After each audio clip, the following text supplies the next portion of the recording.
नमस्कार दोस्तों, आइए नजर डालते हैं आज 18 मई रविवार सुबह 6:15 बजे राजस्थान की 15 बड़ी खबरों पर। प्रधानमंत्री नरेंद्र मोदी के प्रस्तावित बीकानेर दौरे से पहले राजस्थान की राजनीति में हलचल तेज हो गई है। शनिवार को जब मुख्यमंत्री भजनलाल शर्मा व्यवस्थाओं का जायजा लेने बीकानेर पहुंचे तो कांग्रेस कार्यकर्ताओं ने उनके काफिले के सामने प्रदर्शन किया। प्रदर्शन कर रहे कांग्रेस कार्यकर्ताओं ने हाथों में तख्तियां लेकर भाजपा नेताओं पर तिरंगे और सेना के अपमान का आरोप लगाया। बता दें, विरोध प्रदर्शन का नेतृत्व कांग्रेस देहात जिला अध्यक्ष विष्णाराम सियाग, पूर्व छात्र संघ अध्यक्ष कृष्ण कुमार, आनंद जोशी, श्री कृष्ण गोदारा और अभिमन्यु सहित अन्य नेताओं ने किया। राष्ट्रीय स्वयंसेवक संघ के प्रमुख डॉक्टर मोहन भागवत ने स्पष्ट शब्दों में कहा कि दुनिया प्रेम की भाषा तभी समझती है जब आपके पास शक्ति होती है। यह बयान ऐसे समय में आया है जब भारत और पाकिस्तान के बीच तनावपूर्ण माहौल बना हुआ है। अपने संबोधन में उन्होंने भारतीय संस्कृति, त्याग और सेवा की परंपरा के साथ साथ देश की शक्ति को भी रेखांकित किया। मोहन भागवत सीकर रोड स्थित रविनाथ आश्रम में आयोजित एक विशेष कार्यक्रम में बोल रहे थे। दौसा जिले के महवा में भ्रष्टाचार निरोधक ब्यूरो ने 50,000 की रिश्वत लेते डीएसपी के दलाल को गिरफ्तार कर लिया। आरोपी ने पॉक्सो से जुड़े एक मामले को लेकर 2,50,000 रुपए की डिमांड की थी। आरोपी पहले 1.5 लाख रुपए पहले ले चुका, जबकि शनिवार को महवा के पास हाईवे पर एसीबी ने 50,000 रुपए लेते समय दलाल विष्णु मीना को गिरफ्तार कर लिया। एसीबी के डीएसपी नवल किशोर मीना के नेतृत्व में महवा के पास हाईवे पर करीब 2:30 बजे कार्रवाई की गई। राजस्थान के पूर्व मुख्यमंत्री और कांग्रेस के वरिष्ठ नेता अशोक गहलोत ने जम्मू कश्मीर के पहलगाम आतंकी हमले को लेकर केंद्र सरकार से 2 बेहद अहम सवाल पूछे हैं। उन्होंने कहा कि घटना को 1 महीना बीत चुका है, लेकिन अब भी हमले के आतंकियों की गिरफ्तारी नहीं हुई और घटना में हुई सुरक्षा चूक के लिए किसी पद पर कार्रवाई नहीं की गई है। जयपुर में पिछले 2 सप्ताह से खड़े अमेरिका के विमान C-17 ग्लोब मास्टर को आखिरकार भारतीय एयरफोर्स की टीम ने शनिवार को ठीक कर दिया है। ग्लोब मास्टर के लैंडिंग व्हील में तकनीकी खराबी आ गई थी। इस कारण यह विमान जयपुर एयरपोर्ट की पार्किंग एरिया में खड़ा था। दरअसल अमेरिकी उपराष्ट्रपति JD वेंस के भारत से लौटने के बाद उनके सुरक्षा उपकरणों को लेने के लिए अमेरिकी एयरफोर्स का special aircraft C-17 globe master Jaipur पहुंचा था। जयपुर में कांग्रेस नेता संदीप चौधरी के घर डकैती डालने वाले 2 बदमाशों को पुलिस ने गिरफ्तार कर लिया। इनमें घर का नौकर भरत बिष्ट और हरि बहादुर धामी शामिल हैं। भरत की पत्नी काजल और 2 अन्य साथी फरार हैं। लूटा गया पैसा और गहने भी पुलिस के हाथ नहीं लगे हैं। अन्य बदमाशों की तलाश में पुलिस अलग अलग ठिकानों पर दबिश दे रही है। पुलिस जांच में सामने आया कि बदमाशों ने पुलिस से बचने के लिए पूरा प्लान बनाया था। बदमाश पुलिस से बचने के लिए करीब आधा किलोमीटर तक पैदल चले, इसके बाद गाड़ी में बैठकर फरार हो गए। अजमेर के पुष्कर के सावित्री माता मंदिर रोपवे का संचालन वन विभाग ने बंद करवा दिया है। वन विभाग ने रत्नागिरी पहाड़ी स्थित अवैध निर्माण और अतिक्रमित क्षेत्र को सीज कर दिया है। यह कार्रवाई क्षेत्रीय वन अधिकारी मान सिंह के नेतृत्व में एनजीटी भोपाल के निर्देश पर हुई।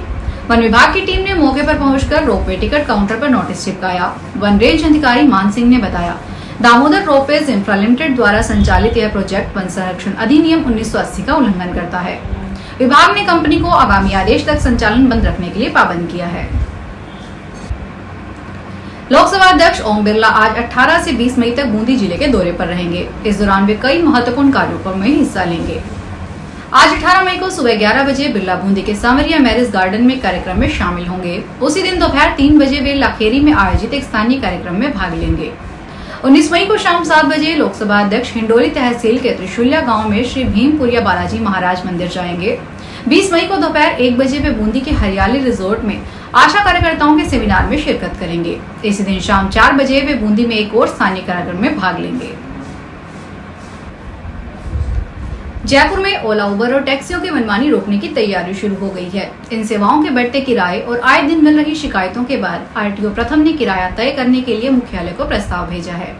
अगर यह प्रस्ताव पास होता है तो 12 साल बाद एक बार फिर शहर में इन सेवाओं का किराया तय किया जाएगा। आखिरी बार 2013 में यह किराया फिक्स किया गया था।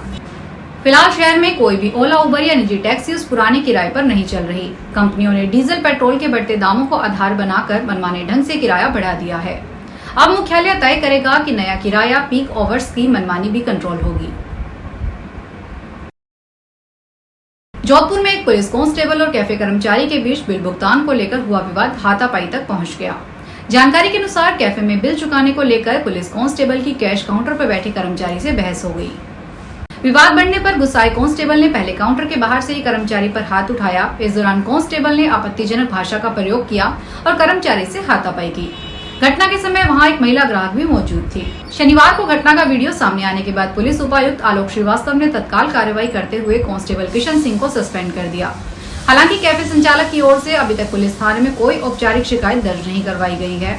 Ratanada police line Ajit colony road स्थित कैफे में शुक्रवार को यह घटना हुई। अजमेर में 30 करोड़ रुपए की लागत से बनी नगर निगम की नई बिल्डिंग का शनिवार को उद्घाटन किया गया। इस अवसर पर यूडीएच मंत्री झावर सिंह खर्रा ने कहा कि वर्ष 2025 के अंत तक नगर निकायों में अधिकारियों और कर्मचारियों की कमी को पूरा कर लिया जाएगा। कार्यक्रम में विधानसभा अध्यक्ष वासुदेव देवनानी, मंत्री सुरेश रावत और विधायक अनीता पटेल सहित अन्य भाजपा नेताओं ने भाग लिया। इस दौरान विधानसभा अध्यक्ष और अन्य जनप्रतिनिधियों ने नगर निगम की कार्यप्रणाली के संबंध में कई महत्वपूर्ण सुझाव भी दिए। झुंझुनू जिले में पड़ रही गर्मी को देखते हुए पशु चिकित्सक संघ की जिला इकाई ने निराश्रित और बेसहारा पशुओं के लिए एक सराहनीय और संवेदनशील पहल की शुरुआत की है। इस अभियान के अंतर्गत ग्रामीण क्षेत्रों में स्थायी सीमेंटेड वाटर पॉइंट स्थापित किए जा रहे हैं, जबकि शहरी क्षेत्र में 500 से अधिक सीमेंट के जल पात्र वितरित किए गए हैं, जिन्हें शहर के निवासियों द्वारा अपने घरों के बाहर रखा जाएगा। इस अभिनव कार्य का शुभारंभ खेमी शक्ति मंदिर परिसर में आयोजित एक कार्यक्रम में किया गया, जिसमें झुंझुनू के विधायक राजेंद्र भांबू और जिला कलेक्टर रामावतार मीना ने विशेष रूप से शिरकत की। जिन बच्चों के दिल में छेद है, उनका राजस्थान सरकार की ओर से अहमदाबाद में निःशुल्क ऑपरेशन करवाया जाएगा। इसमें पाली के 5 बच्चों का चयन हुआ है, जिनका सरकार निःशुल्क ऑपरेशन करवा राहत देने का काम करेगी। सभी बच्चों का RBSK के तहत होगा निःशुल्क ऑपरेशन। राष्ट्रीय बाल स्वास्थ्य कार्यक्रम के तहत दिल के रोग से ग्रसित रेफर किए गए 5 बच्चों को अहमदाबाद में निःशुल्क ऑपरेशन होगा। इन बच्चों को शनिवार को पाली से जयपुर के लिए रवाना किया गया। राजस्थान में पिछली सरकार ने नए जिले बनाए थे, उनमें से वर्तमान सरकार ने 9 जिले समाप्त कर दिए। उन जिलों में शिक्षा विभाग की ओर से माध्यमिक जिला शिक्षा अधिकारी कार्यालयों में 108 पद भी समाप्त कर दिए गए हैं। समाप्त किए गए जिला का कार्य अब उन जिला माध्यमिक शिक्षा कार्यालयों में होगा जिनमें वे शामिल हैं। शिक्षक संगठनों के अनुसार जिले भले ही समाप्त किए गए हैं, लेकिन कुछ जगह पर शिक्षा विभाग के कार्यालय नहीं हटाए जाने चाहिए या उनको पुराने कार्यालयों में समाहित किया जाना चाहिए। विभाग की ओर से बंद किए गए हर कार्यालय में माध्यमिक शिक्षा के 12-12 पद समाप्त किए गए हैं। इसी तरह प्राथमिक शिक्षा के जिला कार्यालय में भी पद समाप्त किए जाने हैं। केंद्र सरकार ने ऑपरेशन सिंदूर और सीमा पार आतंकवाद के खिलाफ पर भारत का रुख बताने के लिए सर्वदलीय सांसदों के 7 डेलीगेशन बनाए हैं। ये डेलीगेशन दुनिया के बड़े देशों, खासकर संयुक्त राष्ट्र सुरक्षा परिषद के सदस्य देशों का दौरा करेगा। संसदीय कार्य मंत्रालय ने शनिवार को डेलीगेशन को लीड करने वाले सांसदों के नाम जारी किए। इसमें कांग्रेस से एकमात्र सांसद शशि थरूर का नाम शामिल है। अब कांग्रेस ने कहा कि उन्होंने केंद्र का थरूर का नाम नहीं दिया है। फिलहाल के लिए इतना ही। बड़ी खबरों को देखने के लिए चैनल को सब्सक्राइब करें। देखते रहिए SPG न्यूज। धन्यवाद।